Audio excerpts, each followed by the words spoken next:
दोस्तों नमस्कार, मैं विपिन मिश्रा आपका अपने डिजिटल प्लेटफॉर्म श्री पीसीएस पर बहुत बहुत स्वागत करता हूं।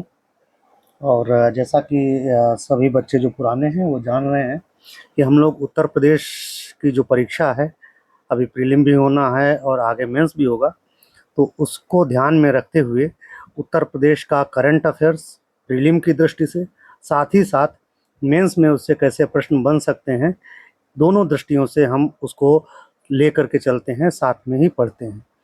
तो आज फिर एक नए टॉपिक के साथ हम लोग मिल रहे हैं।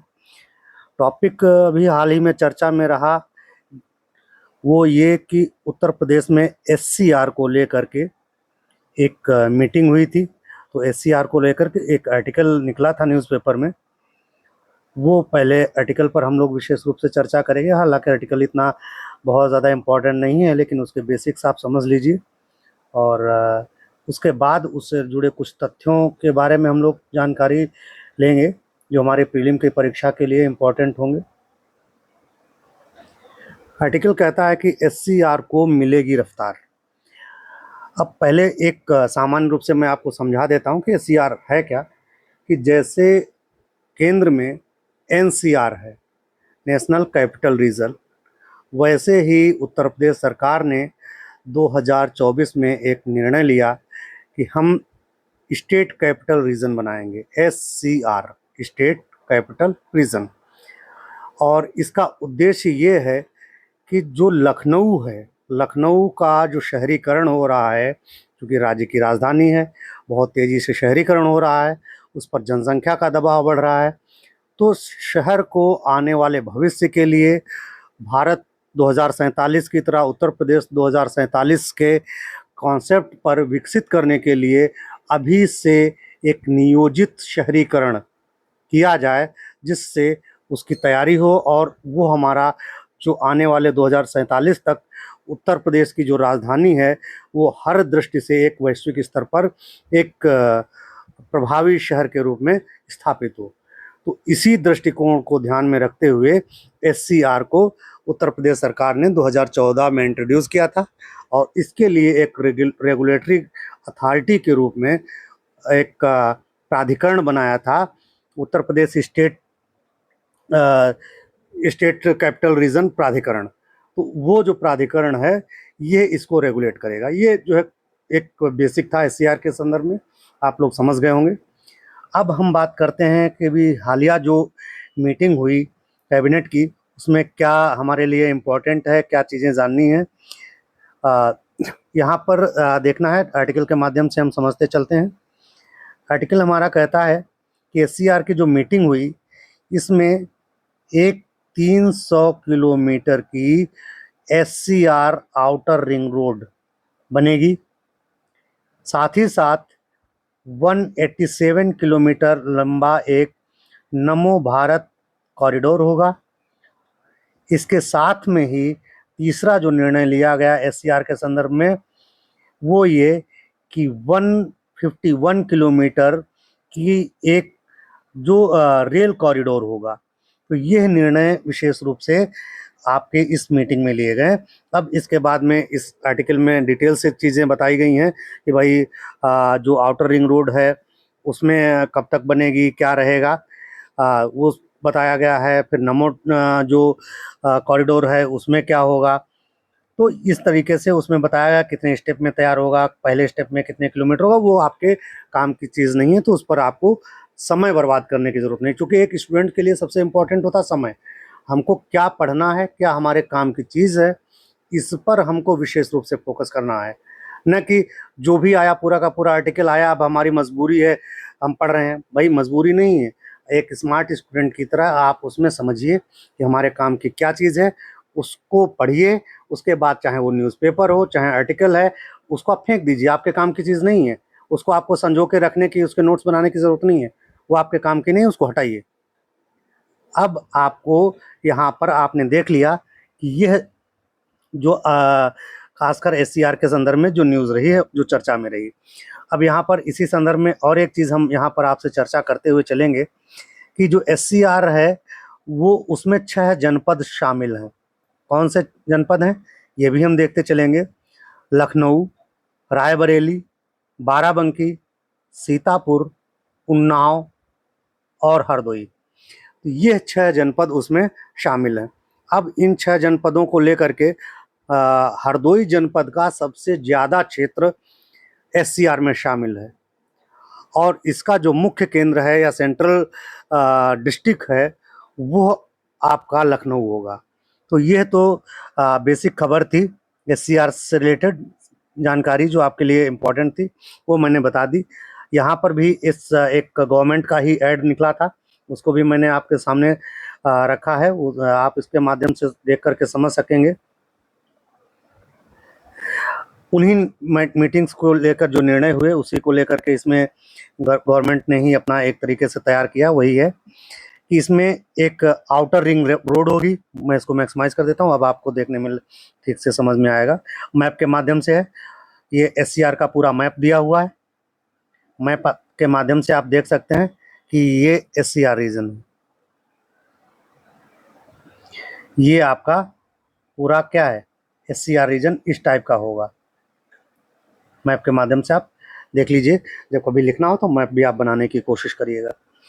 तो इसमें जो 300 किलोमीटर की वही आउटर रिंग रोड होगी और इसका उद्देश्य ये है कि बेहतर कनेक्टिविटी हो, कम ट्रैफिक हो और तेज और सुरक्षित यात्रा हो, यह इसका उद्देश्य है। इसके साथ में ही ये नमो भारत कॉरिडोर होगा। नमो भारत कॉरिडोर का मतलब हुआ, जैसे अभी आपने देखा होगा कि मेरठ, दिल्ली से मेरठ के लिए एक नमो भारत ट्रेन चली है, वैसे ही इस कॉरिडोर पर भी एक लोकल ट्रेन चलेगी जो आसपास के जो 6 जनपद हैं उनसे जुड़े जो लोग हैं उनको एक फास्ट ट्रैफिक सर्विस प्रोवाइड कराई जाएगी।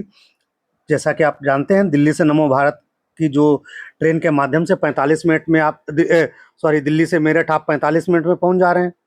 तो इस तरीके से 187 किलोमीटर का नमो भारत कॉरिडोर जो बनेगा उस पर ये ट्रेन चलेगी, जो रैपिड ट्रांजिशन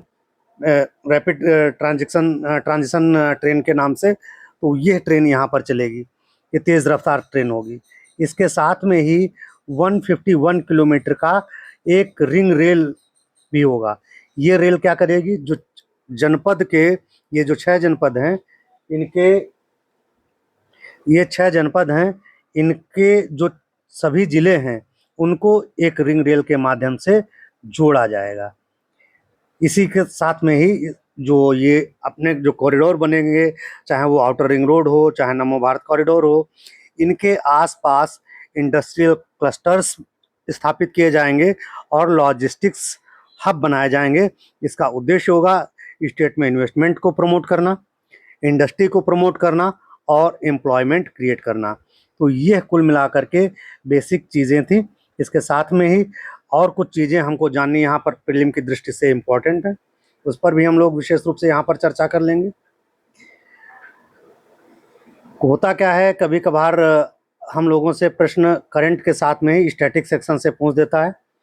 आपने देखा होगा कि चाहे यूपीपीसीएस में प्रीलिम की परीक्षा आप 23 की लीजिए, 24 की लीजिए, 25 की लीजिए, इन सब परीक्षाओं में जो प्रश्न पूछने का ट्रेंड है वो थोड़ा बदला हुआ नज़र आता है। बदला क्या नज़र आता है?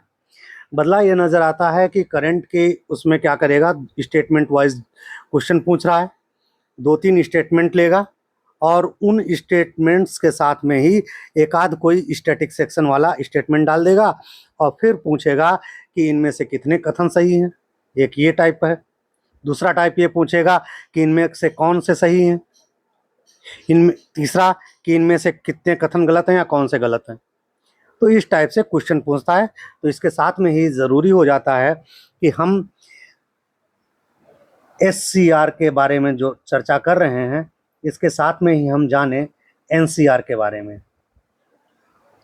एनसीआर के बारे में भी जब जानते चलेंगे तो अगर स्टैटिक सेक्शन से भी पूछेगा, चूँकि भाई इसका मूल कहाँ से आया, एनसीआर से ही प्रेरणा से ही एससीआर आया, तो एनसीआर के बारे में थोड़ा हम जान लेते हैं।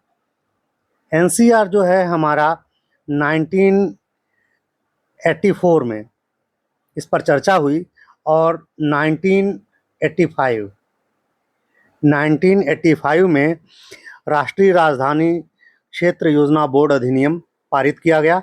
इसके तहत एनसीआर की स्थापना हुई और ये जो बोर्ड है वो 1985 में किया गया है।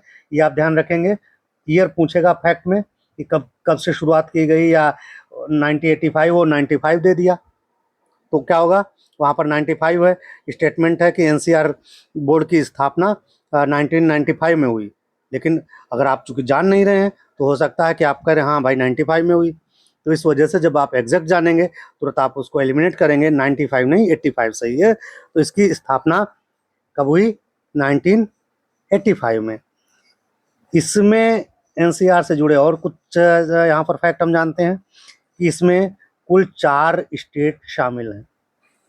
एनसीआर में कितने स्टेट शामिल हैं, क्योंकि एनसीआर स्टेट्स को शामिल करेगा, एससीआर डिस्ट्रिक्ट्स को शामिल कर रहा है, उससे जो राज्य राजधानी क्षेत्र से जुड़े हुए या उसके आसपास के डिस्ट्रिक्ट हैं, ये उससे जो जुड़े हुए राज्य हैं उनको शामिल कर रहा है। पहला आप जान लिए कौन सा है, पहला तो आपका खुद में एनसीटी है, एनसीटी मतलब नेशनल कैपिटल टेरिटरी। साथ ही साथ में दूसरा यूपी है, ये दिल्ली हो गया, फिर यूपी हो गया। इसके साथ में ही यहाँ पर हरियाणा भी है, हरियाणा भी है, साथ ही साथ यहाँ पर राजस्थान भी है। 4 जिले हो गए, 4 राज्य हो गए। अब ये 4 राज्य आपको ध्यान रखने हैं, क्योंकि एक तो प्रश्न अगर स्टैटिक सेक्शन से पूछेगा तो ये पूछ सकता है कि कब हुई, तो विशेष रूप से आपको ध्यान रखना है 1985 में। दूसरा, कितने राज्य शामिल हैं दिल्ली सहित और दिल्ली के अलावा। प्रश्न 2 तरीके के हो सकते हैं यहाँ पर, कि दिल्ली सहित जब बात करेगा तो वहाँ पर राज्य हो जाएंगे आपके 4। जैसे ही कहेगा दिल्ली के अलावा कितने राज्य शामिल हैं, तुरंत आपका क्वेश्चन का आंसर चेंज हो जाएगा। दिल्ली के अलावा उसमें 3 राज्य हैं। या कभी कभी ऐसे भी पूछ सकता है कितने राज्य शामिल हैं। याद रखिएगा, अगर राज्य की बात करेगा तो आप यूनियन टेरिटरी को वहाँ पे काउंट नहीं करेंगे। कभी कभी ऐसे टर्म दे देता है कि वो डायरेक्ट आपसे ये नहीं पूछेगा केंद्र शासित प्रदेश या फिर राज्य, वो पूछा कितने राज्य शामिल हैं। तो राज्य 3 हैं।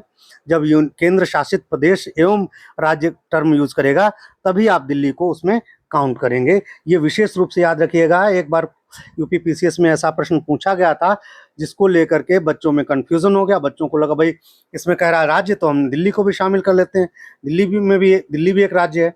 लेकिन नहीं, दिल्ली केंद्र शासित प्रदेश है, यूनियन टेरिटरी है, न कि वो एक स्टेट है, प्रॉपर स्टेट नहीं है। तो इस वजह से स्टेट की जब बात करेगा तो 3 होंगे, जब यूनियन टेरिटरी प्लस स्टेट की बात करेगा तो 4 होंगे। ये इसका विशेष रूप से ध्यान रखिएगा। अब इसी के साथ में ही कुछ एक और डाटा है वो हम देख लेंगे हमारी प्रीलिम की दृष्टि से। इसके साथ में ही आप यहाँ पर देखिए कि इसमें एक प्रश्न ये पूछा जाता है कि सबसे ज़्यादा जिले किस जनपद के हैं, सॉरी किस राज्य के हैं। तो यहाँ पर ये याद रखिए कि हरियाणा राज्य जो है उसके सबसे ज़्यादा 14 डिस्ट्रिक्ट्स, कितने 14 डिस्ट्रिक्ट्स हरियाणा के शामिल हैं। इसके बाद में सेकंड पर आता है यूपी। यूपी के कितने डिस्ट्रिक्ट्स हैं, अगर आप लोगों को मालूम हो तो बताइए कमेंट में। यूपी के कितने डिस्ट्रिक्ट्स हैं, यूपी के 8 डिस्ट्रिक्ट्स हैं। तो 8 डिस्ट्रिक्ट्स कभी कभी पूछ लेता है कि भाई कितने जनपद हैं उत्तर प्रदेश के एनसीआर में, आपका आंसर होगा 8 डिस्ट्रिक्ट्स। लेकिन कभी कभार ये क्या करता है, ये पूछ देता है कि भाई 8 में कौन से यहाँ पर जनपद शामिल हैं और कौन से नहीं। तो उसमें क्या करेगा, 8 में से 3 दे देगा जो उसमें शामिल हैं, 1 दे देगा जो शामिल नहीं है। तो वो क्या होगा, प्रश्न पूछेगा कि इनमें से कौन सा शामिल नहीं है। या अगर स्टेटमेंट एससीआर इससे कोरिलेट करके दे रहा है तो फिर वहाँ पर ये प्रश्न ऐसे पूछ सकता है कि भाई मान लीजिए जो 8 जनपद शामिल हैं, ऊपर के सभी जो है एससीआर से रिलेटेड दे दिया, साथ ही साथ में एनसीआर की स्थापना अधिनियम 1985 के अंतर्गत हुई और इसमें उत्तर प्रदेश का यह जनपद शामिल है। अधिनियम वाला उसने फैक्ट सही दिया, लेकिन हो सकता है 8 जनपद जो शामिल नहीं हैं उसमें उसने उन 8 जनपदों के शामिल हैं, उन 8 जनपदों के अलावा उसने उसका नाम दिया हो, तो यह आप विशेष रूप से ध्यान रखिएगा। यहाँ पर ध्यान रखने की चीज़ है, एक तरीके से थोड़ा याद करने के संदर्भ में, याद क्या, आप यूपी का मैप देखिए, खुद समझ आएंगे 8 डिस्ट्रिक्ट कौन से हैं, ये आप विशेष रूप से ध्यान रखिएगा। एक तो आपका गाजियाबाद है, गाजियाबाद है। दूसरा डिस्ट्रिक्ट आपका गौतम बुद्ध नगर है, गौतम बुद्ध नगर है, नोएडा जिसको बोलते हैं, इसका मुख्यालय। तीसरा मेरठ है।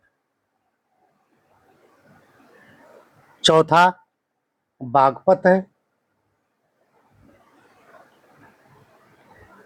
चौथा बागपत है। अगला बुलंदशहर है,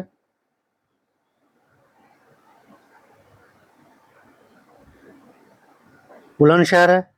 साथ ही साथ हापुड़ भी इसी में शामिल है, और शामली। यह